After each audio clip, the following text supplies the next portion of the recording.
Bom, hoje nós vamos continuar a nossa série.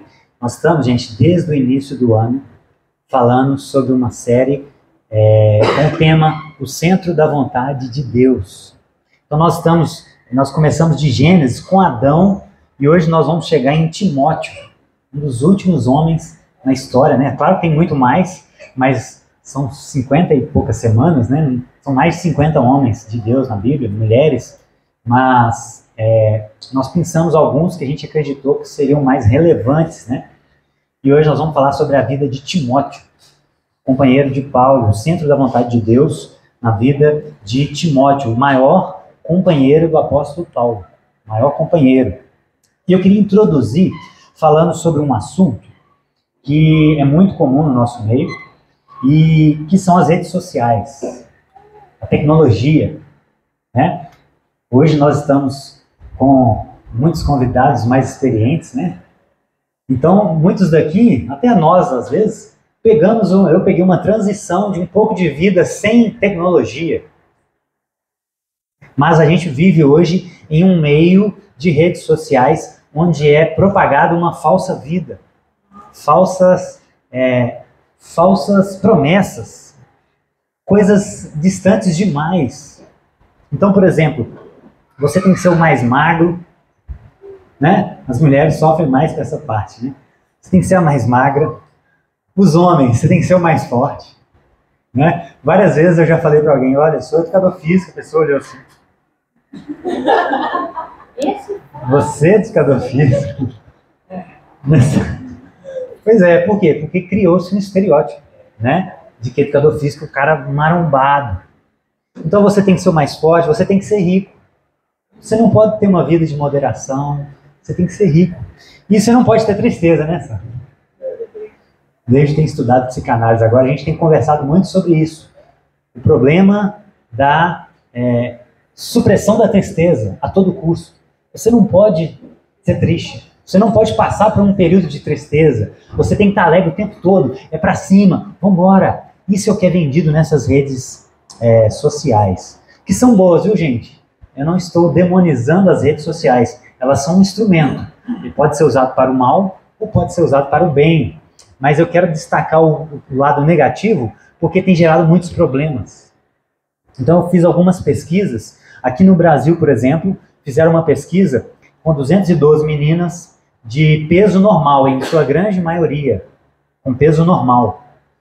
De classes inferiores, classe D e E, ou seja, as classes mais baixas, e perceberam o seguinte, meninas que acessavam o Facebook de 1 a 10 vezes por dia, tinham 4,4 mais vezes de chance de ter insatisfação com a imagem corporal. Ou seja, as meninas que se expunham mais às redes eram as que mais tinham insatisfação com o seu corpo. Por que será? Comparação, né? Qual é a vida que tem que ser colocada lá? Tem até um meme, né? Por isso que não acha a pessoa. Você vê a foto dela no perfil, tá aquela coisa. Aí quando você vê pessoalmente, a foto tem 20 anos. Fora os filtros. E aí fala assim, por isso que não acha quando some, tá vendo?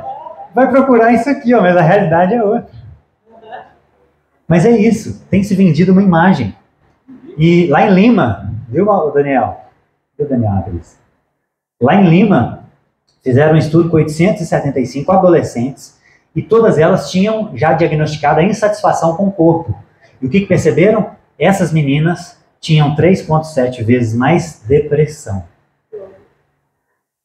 Ou seja, os nossos jovens estão se adoecendo psicologicamente, na sua psique,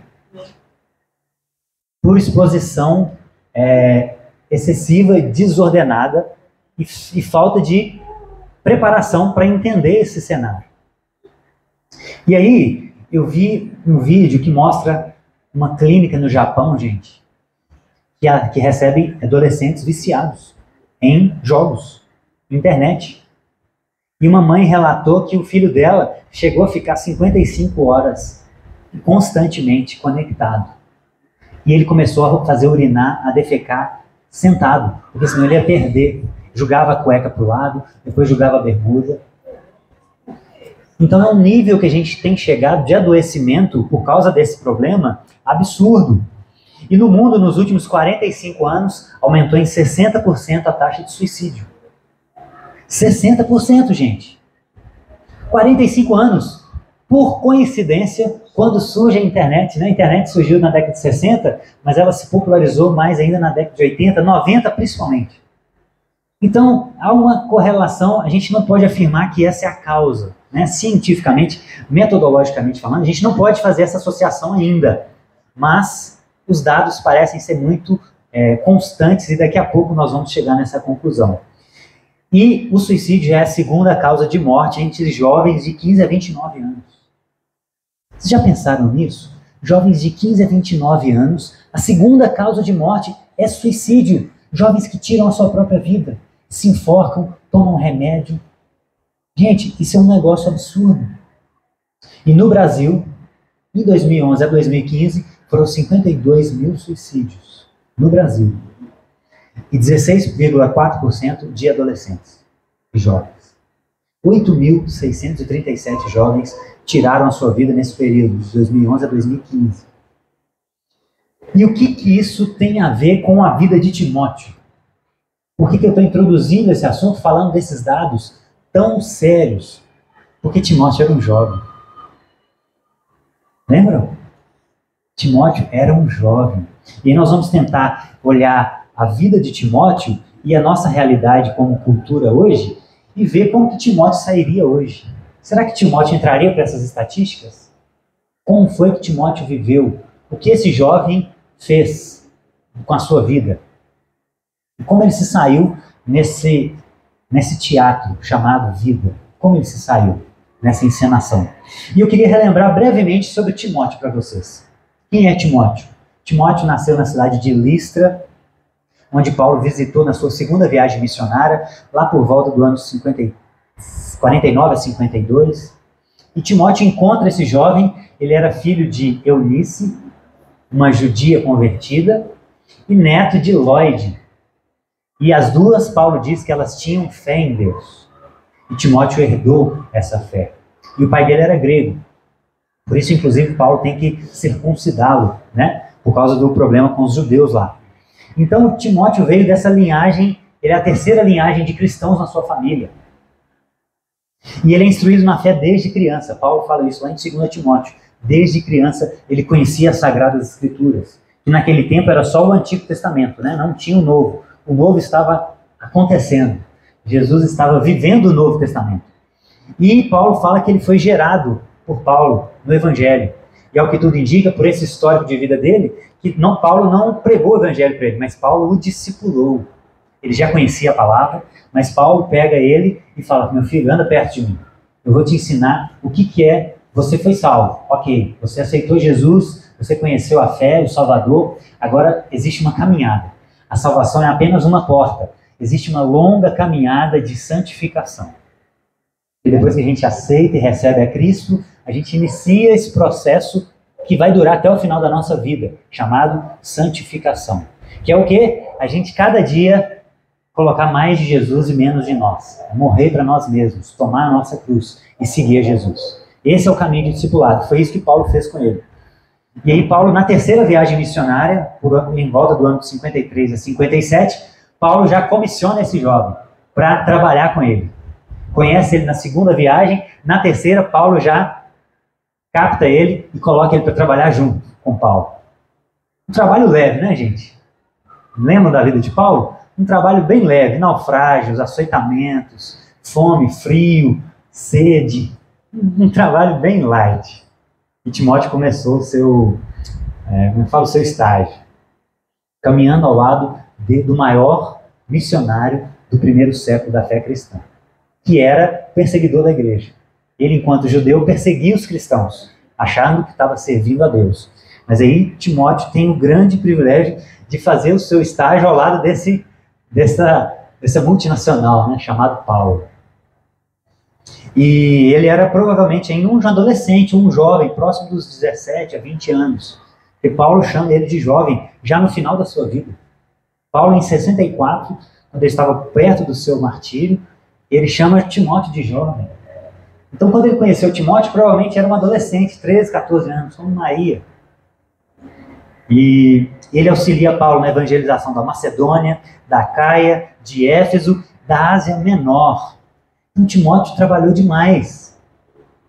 E liderou a igreja de Éfeso, que naquela época era uma das igrejas mais importantes. Por quê? Porque aí Éfeso era uma das cidades mais importantes daquele momento, na Ásia Menor. Então, ele teve um estágio com Paulo, e Paulo comissiona para cuidar de uma das maiores igrejas do seu tempo. E para enfrentar um dos maiores problemas que tinham, que era heresias.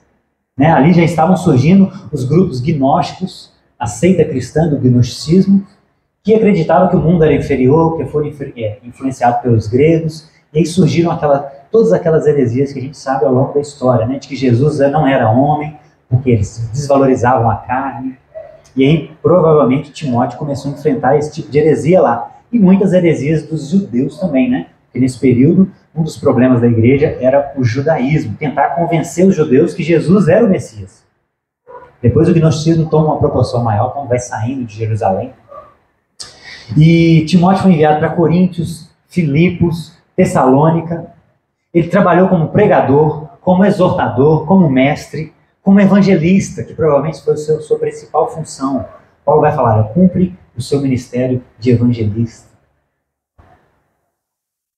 E foi correspondente também, né? Ele foi enviado a vários lugares. Paulo falou, eu estou enviando para vocês Timóteo para dar notícia de mim, para pegar notícia de vocês. Então ele foi um correspondente, ou seja, o jovem fez de tudo um pouco. Fez de tudo um pouco. E ele estava com Paulo até o final da sua vida.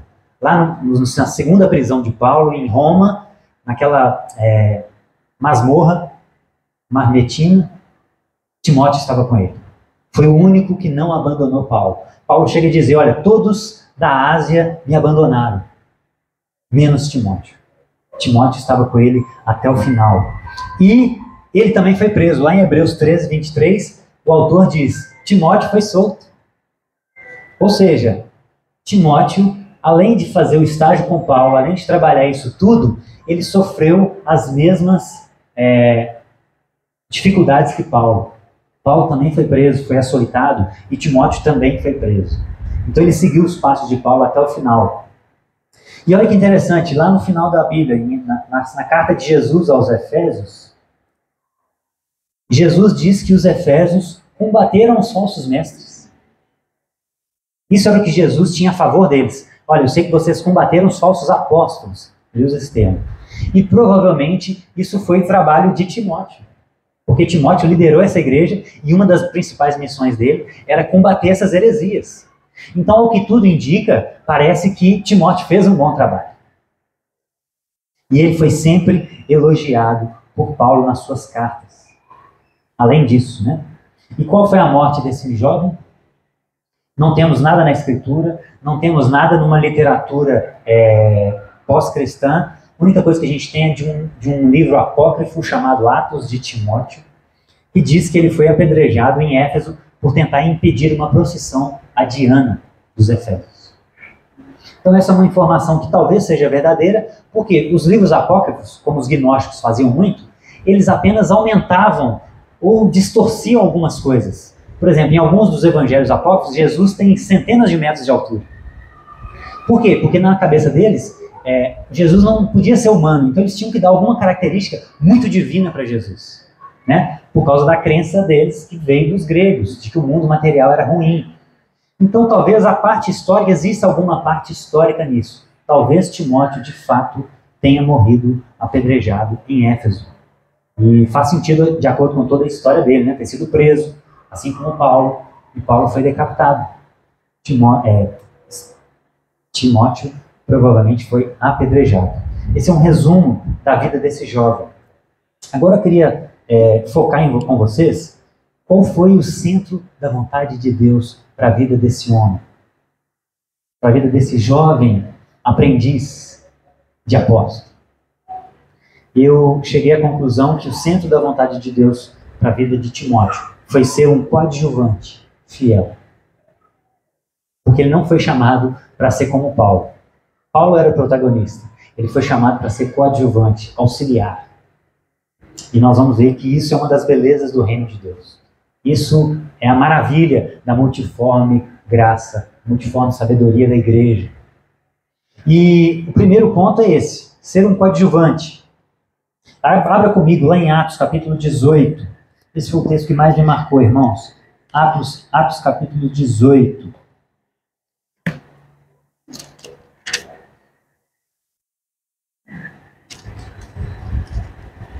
Atos 18, de 1 a 5.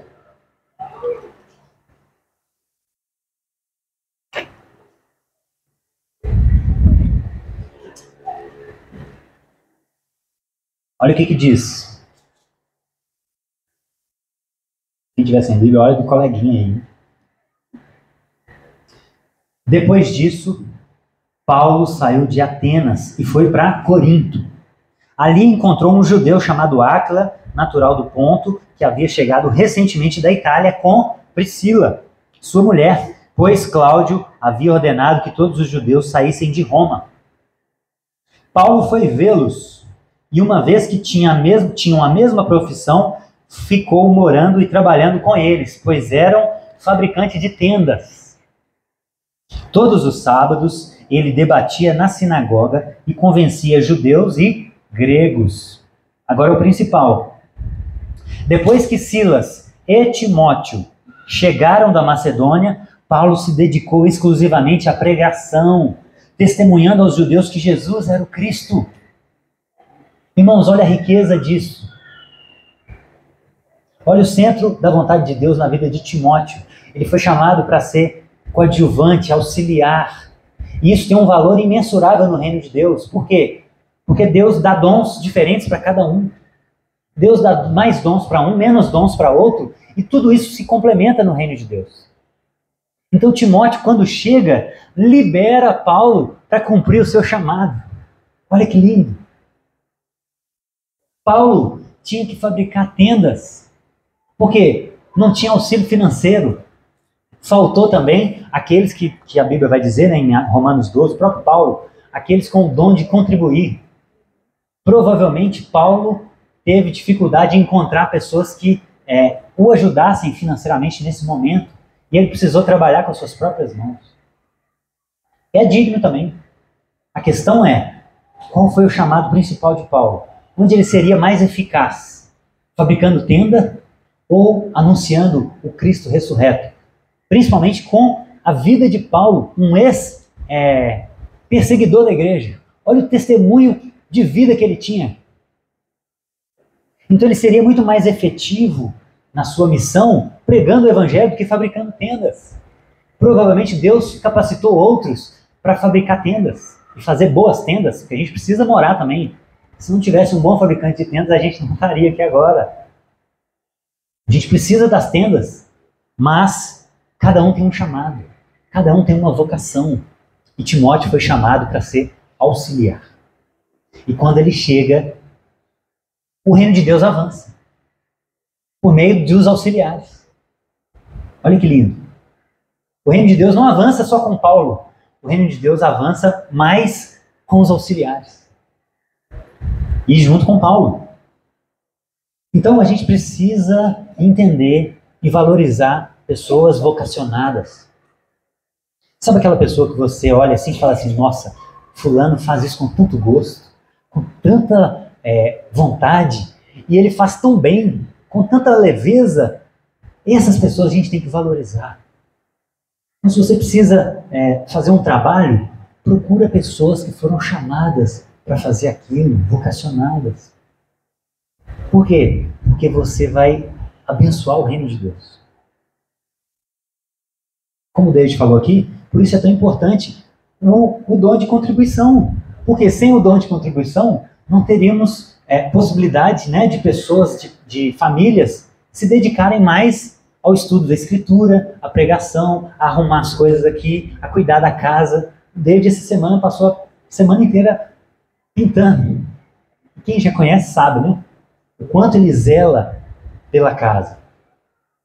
E isso só é possível com outros coadjuvantes que auxiliam com seus recursos.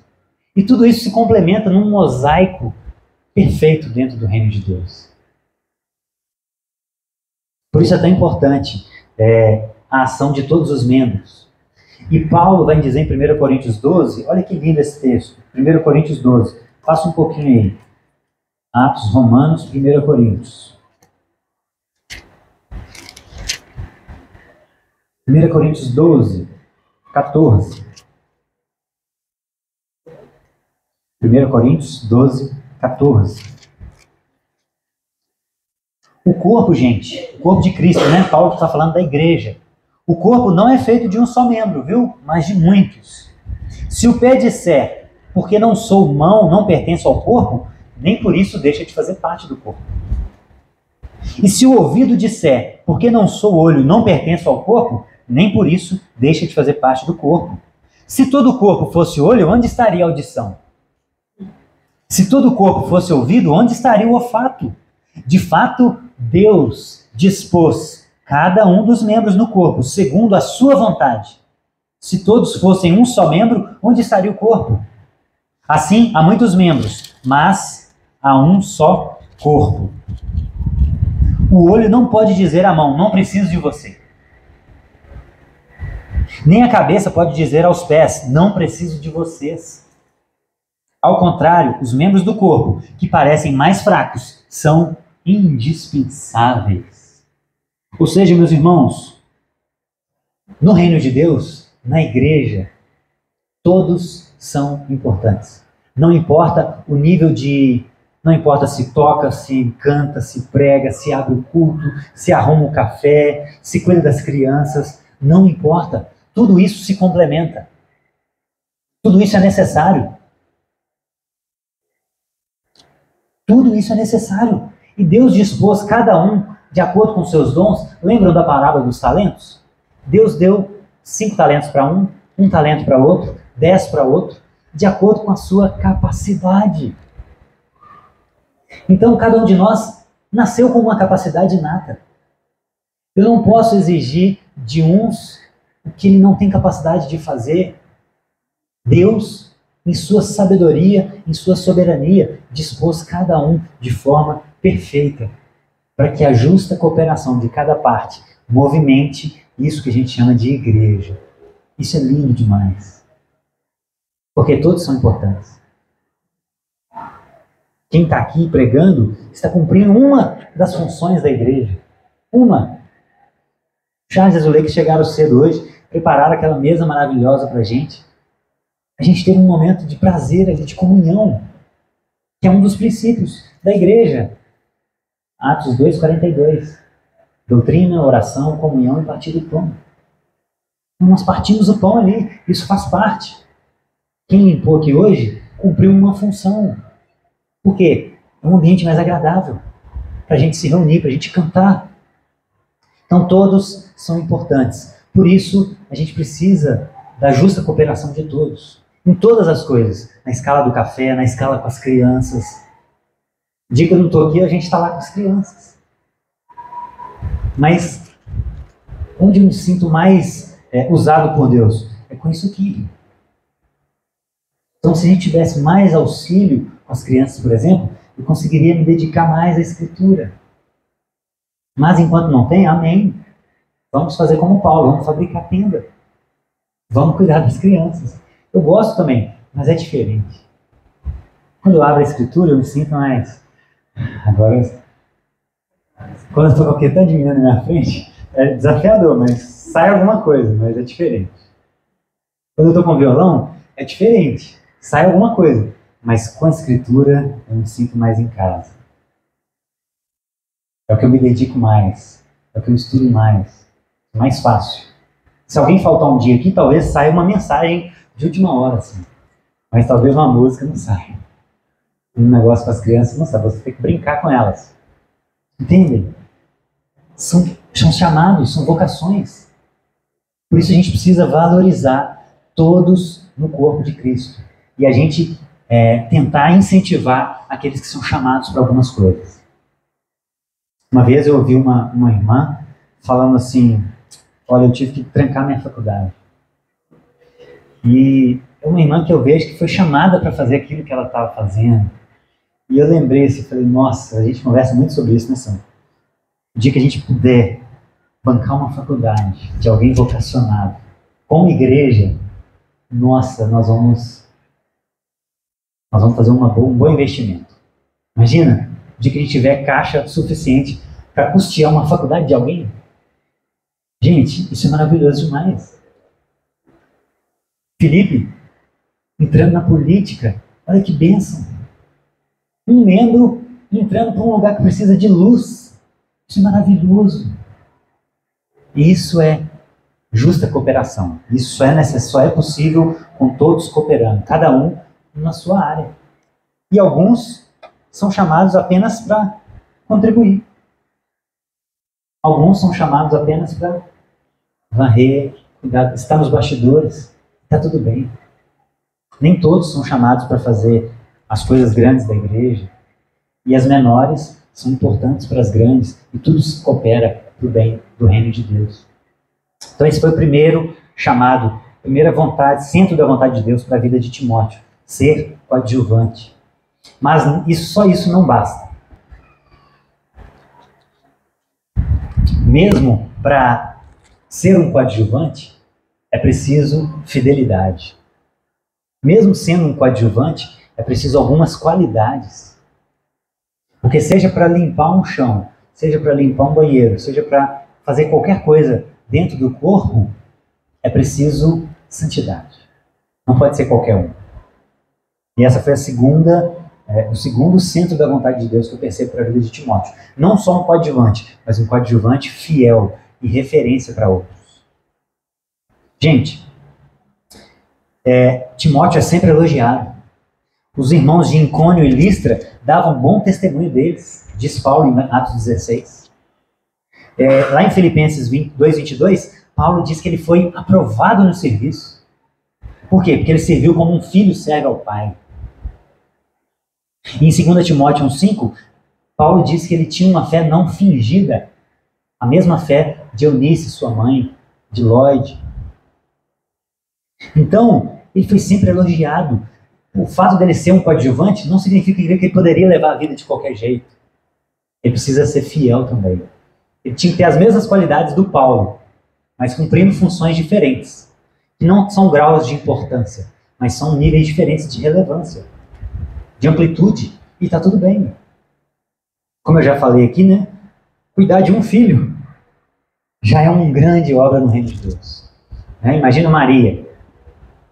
Maria cuidou demais, mas um deles foi o Salvador do universo, o Redentor do cosmos. Então, no reino de Deus, todas as obras são importantes. Das menos relevantes em amplitude, às mais relevantes. Todas se complementam. Mas é preciso ter um bom testemunho para ser coadjuvante também. Não pode ser qualquer vida. Sabe aquela ideia? Eu não sou pastor, eu não prego, eu não toco, então eu me permito fazer algumas coisas que eles não se permitem, que a Bíblia não permite, né? Obviamente. Não, isso não existe. Não existe isso. A santidade só vai entrar no reino de Deus quem for santo. Não vai entrar no reino de Deus quem pregou para multidões, não. O critério é santidade, não é a relevância. Então não importa se pregou para 100 ou para 1 milhão. Não importa se tinha 10 ou 500 seguidores. Não importa. Só vai entrar no reino de Deus quem for santo. Quem estiver nesse processo de santidade, de santificação. E essas qualidades são construídas no discipulado. Abra comigo em 2 Timóteo 3. O vento já me levou aqui para 2 Timóteo. 2 Timóteo 3. Olha o que Paulo fala de Timóteo. 2 Timóteo 3, 10.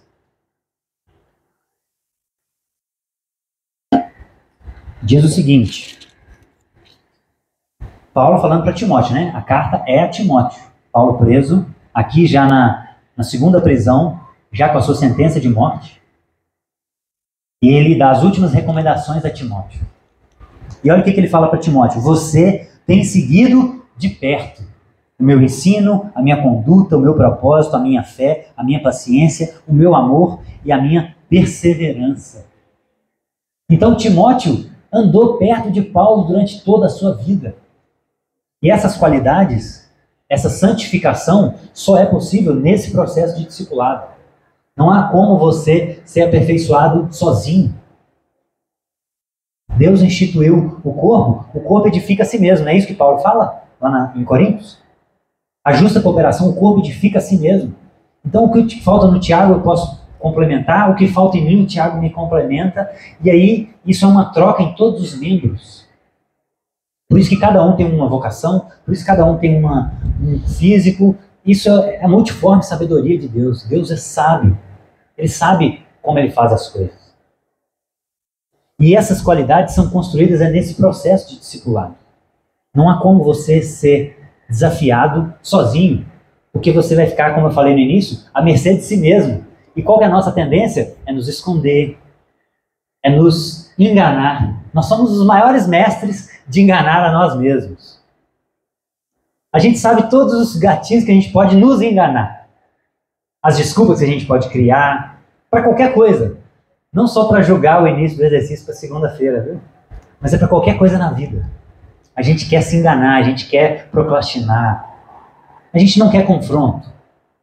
A gente quer ficar sozinho na nossa vida, sem confronto. E igreja não tem como isso acontecer. Reino de Deus, salvação, não é possível isso acontecer. Somente nesse processo de perto, que Timóteo seguiu Paulo até o final da sua vida. De perto. Inclusive nas perseguições e nos sofrimentos, que Paulo fala no verso 11. Ele também seguiu isso de perto. E aí pense na sua vida. Quem você tem andado perto? De quem você tem aproximado? De quem você tem compartilhado a sua vida? Aberto o seu coração? Gente, a coisa mais difícil é entrar no coração de alguém. A coisa mais difícil é entrar no coração de alguém. É ter um amigo que você pode abrir o seu coração, contar aquelas mazelas que só você sabe. Mas isso é parte do processo de santificação, de construir um caráter aprovado, que mesmo sendo um coadjuvante, você será digno de entrar no reino de Deus. O critério não é a amplitude do que a gente faz. O critério é a santidade. Isso só é possível nessa construção de perto no discipulado. E um dos pontos que Paulo chama mais a atenção de Timóteo, dentro desse processo de discipulado, sabe o que é? Esperança. Perseverança, perdão. Perseverança. Porque não adianta só receber a Cristo, gente, e deixa a vida me levar. Não é assim que funciona o processo de salvação. O processo de salvação é, você recebe a Cristo, você entende a obra redentora de Jesus, confessa com a sua boca, se batiza publicamente, né, São Antônio?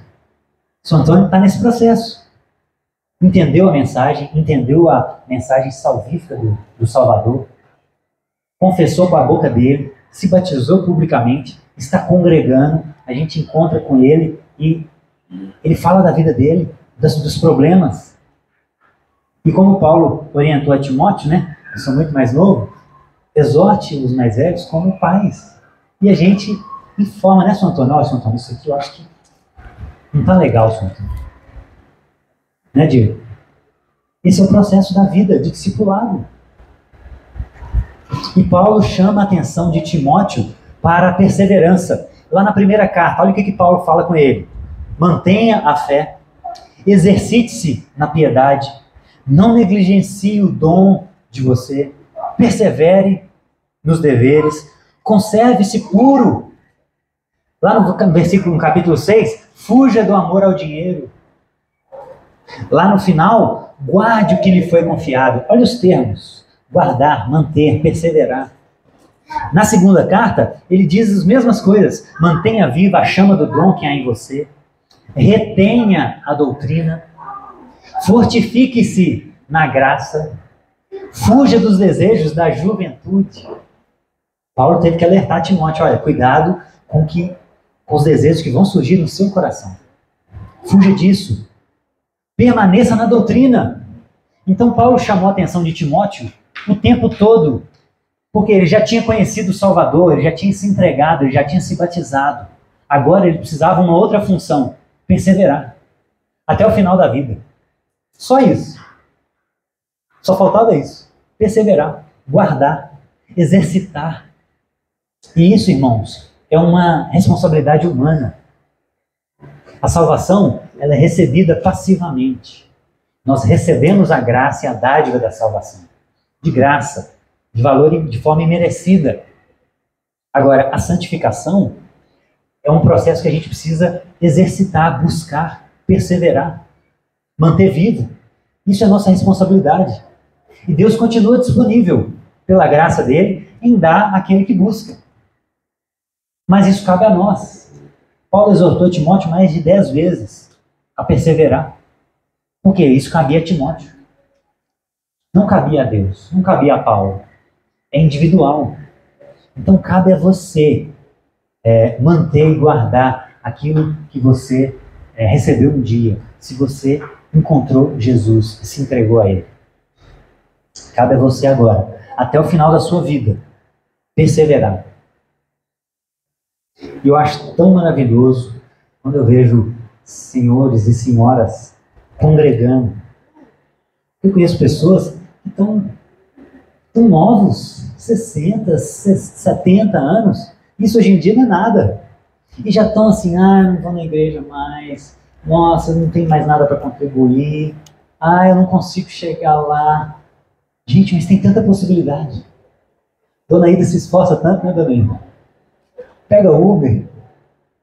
Fazer o quê? Porque ela entende o valor de se santificar. Porque a senhora está pronta, Dona Ida?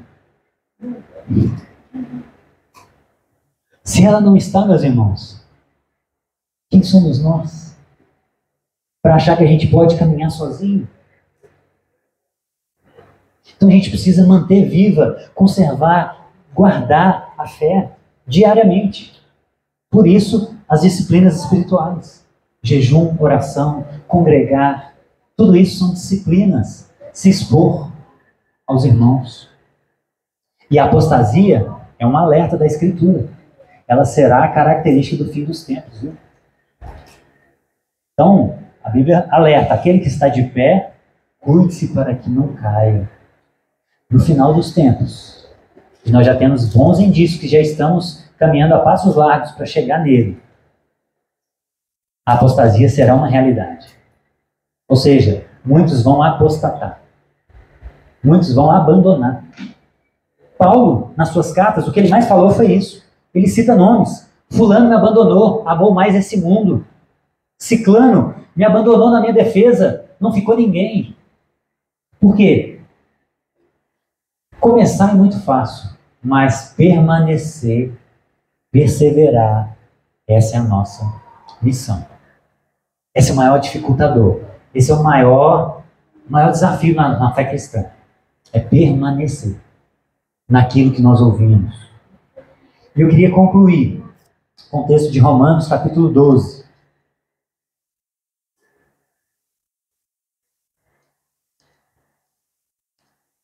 Romanos 12, versículo 3.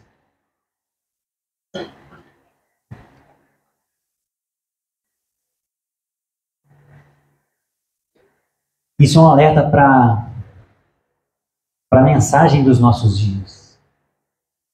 Que Timóteo não se corrompeu com ela. Essa ideia de que você tem que ser o top em tudo. Você tem que estar à frente de tudo. Você tem que ser mais forte, mais bonito, tem que ser rico, tem que ser tudo. Não pode ter tristeza, tem que ter uma vida perfeita. Isso é falso. Tira essa carga de exigência de você. Isso vai tirar um peso dos seus ombros. É óbvio que isso não pode ser uma desculpa para procrastinação, para não dar o nosso melhor dentro daquilo que Deus nos chamou. Porque Timóteo foi chamado para ser coadjuvante, mas ele era um excelente coadjuvante. Ele não era qualquer um. Ele foi excelente. Ele tinha todas as características do próprio Paulo. Então isso não é desculpa para a gente relaxar na nossa vida, de não buscar dar o nosso melhor, de não buscar fazer tudo com excelência no nosso trabalho, na nossa família. Não é isso que eu estou falando. Eu estou falando para a gente tirar essa falsa ideia que nos é vendida hoje. E olha só, Paulo aos Romanos, versículo 3, 12, 3. Por isso, pela graça que me foi dada, digo a todos vocês, Ninguém tenha de si mesmo um conceito mais elevado do que deve ter. Mas, ao contrário, tenha um conceito equilibrado, de acordo com a medida de fé que Deus te concedeu. Olha isso. Seja o melhor dentro daquilo que Deus te chamou. Seja o melhor naquilo que Deus te capacitou, nos seus dons. Se é consertar computador, faça com excelência. Seja o melhor que você pode ser. Se é pregar, pregue com esmero. Se é fazer o que for, seja referência na sua vida. Isso não quer dizer que você não possa ser chamado para ter uma obra muito relevante também. Isso não é o problema. Jesus, em Mateus capítulo 5, ele diz que a candeia não pode ser colocada debaixo da mesa. São duas coisas diferentes. Se Deus te chamou para coisas grandes, amém, glória a Deus, faça para a glória dele. Né? Nós temos um autor best-seller, Deus chamou ele para escrever e para abençoar muita gente. Amém. Que seja feito para a glória dele. Mas se Deus chamou para cuidar dos seus filhos, amém. Cuide da melhor forma dos seus filhos. Porque isso também faz parte de todo o reino de Deus. Faça com excelência. A questão não é se Deus te chamou para algo grande ou algo pequeno. A questão é se você pode ser até conhecido aqui na terra. A questão é se você não é conhecido nos céus. Esse é o problema. Porque ser conhecido na terra dura até a lápide. Mas depois da lápide, onde você vai ser conhecido? Onde você vai passar a sua eternidade? Ao lado de Deus ou longe de Deus? Né? Lembra lá em Atos 19? Um grupo de pessoas olharam para Paulo e falaram: nossa, nós vamos fazer isso, vamos expulsar demônio. Aí um grupo de irmãos chegaram e falaram: em nome do Jesus que Paulo prega, saia! E aí o demônio respondeu a eles. Esse é o protótipo do neopentecostalismo, né, irmãos? O demônio respondeu: olha, Jesus eu conheço, Paulo eu sei quem é, mas e vocês, quem são? Não conheço vocês, vocês não têm autoridade sobre mim. Vocês são até religiosos, são judeus, mas eu não conheço vocês. Eu não conheço vocês. Irmãos, isso é muito sério. Não tem a ver com ter uma religião, não tem a ver com ter uma denominação católico, evangélico, espírita, não tem nada a ver com isso. Salvação é Cristo. É se você ter um encontro com Ele pessoal. Não tem a ver com denominação.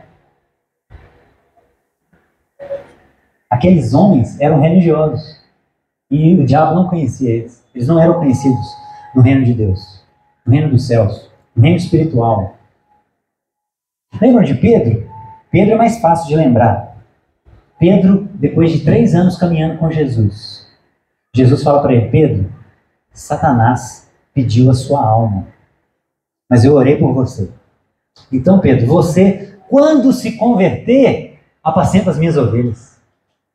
Irmãos, Pedro já se achava o cara. Pedro falou: olha, Senhor, eu vou até o final com o Senhor. Eu sou cristão mesmo. Eu não vou abandonar. E Jesus falou: Pedro, quando você se converter, apacenta as minhas ovelhas. Então, meus irmãos, cuidado com essas exigências do nosso mundo contemporâneo. Muito cuidado. Foque naquilo que o Pai te chamou. E seja fiel naquilo, como Timóteo.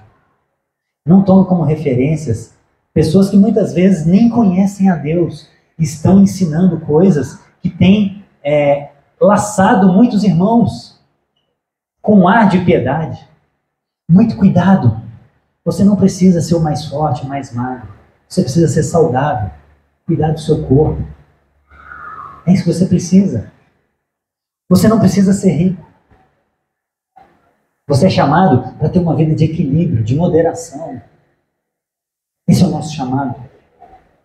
Se Deus te confiar cada vez mais, amém. Produza cada vez mais.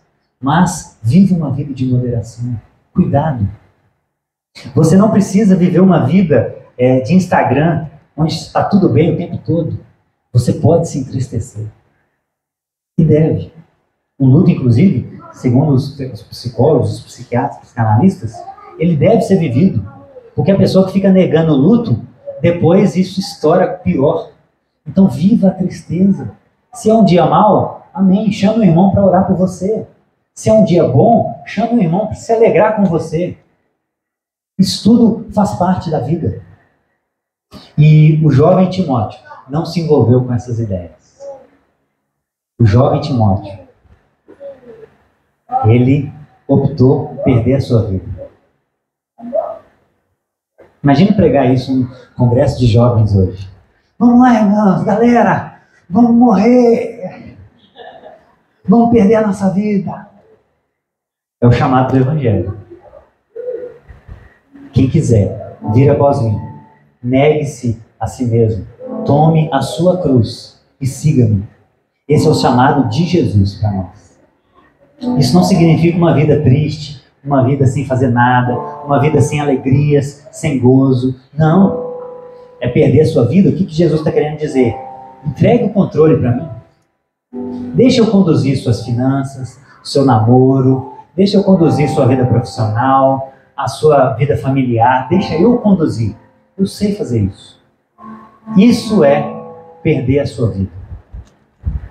E quando a gente faz isso, o que eu fiz há 17 anos, eu nasci num ambiente religioso, irmãos. Minha mãe me colocava de joelho para rezar o terço. Eu nasci nesse ambiente. E todos nós aqui nascemos em algum ambiente religioso. Mas salvação não tem a ver com ambiente religioso. Salvação tem a ver com conhecer a Cristo, entregar sua vida a Ele e segui-lo até o final da sua vida. A minha mãe se entregou em 2018, se batizou e está hoje congregando e buscando se santificar diariamente. E você? Você conhece esse Jesus?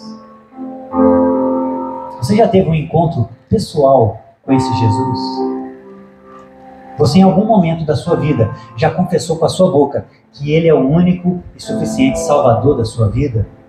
E que você, a partir daquele momento, reconhece que herdou o pecado de Adão e que a obra de Jesus naquela cruz foi para salvar a sua vida?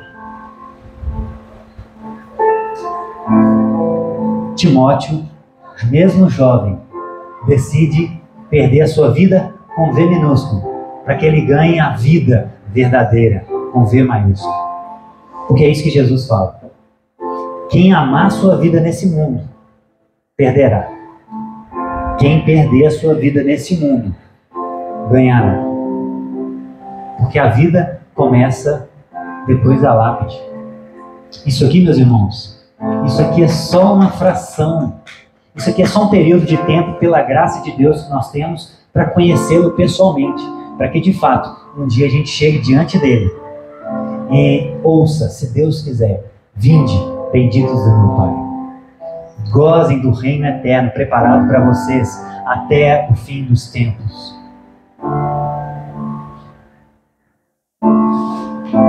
Queria te convidar a ficar de pé.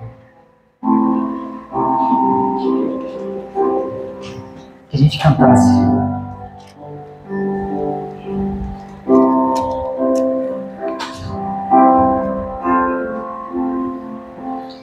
Que nós cremos,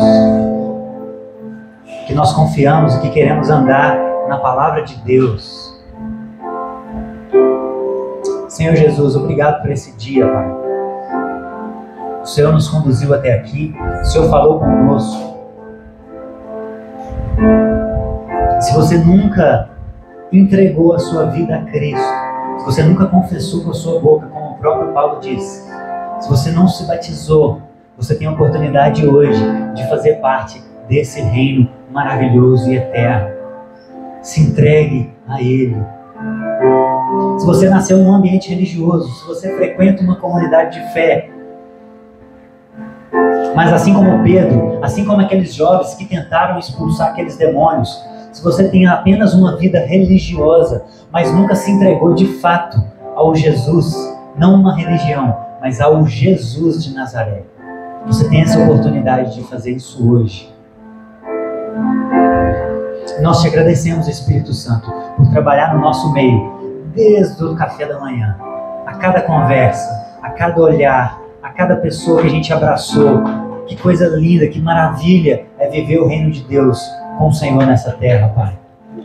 E nós oramos para que nesse momento pessoas se entreguem de fato a Ti. E que a gente possa cantar um dia todos juntos, lá naquele grande dia, em uma só voz, com toda a nossa força e nosso entendimento, que nós cremos, que nós caminhamos aqui na terra sobre a palavra dEle, que nós nos movemos de acordo com aquilo que Ele pede para nós, não com a nossa cabeça. E queremos começar a praticar isso hoje. Ah, Jesus, obrigado, Pai. Obrigado pela vida desse jovem que nos ensina a morrer para ganhar de fato a verdadeira vida, Pai. Nos ajuda, Senhor, a olhar para a vida de Timóteo e enxergar o Cristo que Timóteo viveu, porque o Senhor é a referência, o Senhor é o nosso modelo, Pai. Nos ajude a se aproximar cada vez mais de Ti, para que a gente se aperfeiçoe, Pai, para que a gente cumpra o nosso chamado aqui nessa terra, mesmo sendo coadjuvante, mas que seja com excelência, com fidelidade e com hombridade, como esse jovem fez, Pai. Abençoa a vida dos meus irmãos, de todos que estão aqui, para que eles conheçam de fato o Cristo Salvador e saiam daqui hoje diferente de como chegaram. Que eles passem a enxergar a vida na sua devida proporção, bem menor do que a gente dá muitas vezes na nossa vida. Muita ênfase nessa vida agora, mas esquecemos da verdadeira vida, que é eterna. E ficamos presos nesses 60, 70, 80, 100 anos, nesse filete de vida aqui nessa terra, Pai. Nos ajuda a enxergar esse filete, à luz da eternidade, que nunca se acaba.